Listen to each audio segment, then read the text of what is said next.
Love you, Papa. Happy birthday.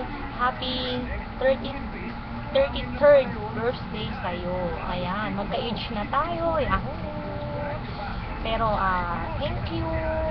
sa thank you for being the most understanding husband there could ever be. Thank you dahil good provider ka para sa ating family. And thank you sa sobrang pagmamahal.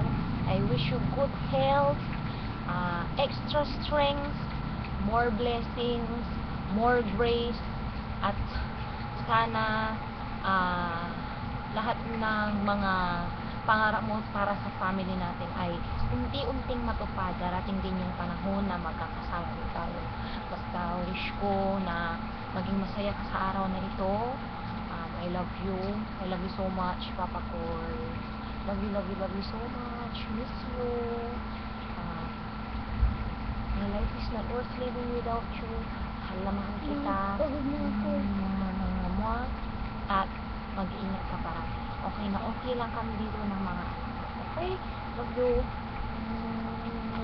Happy birthday! Puding.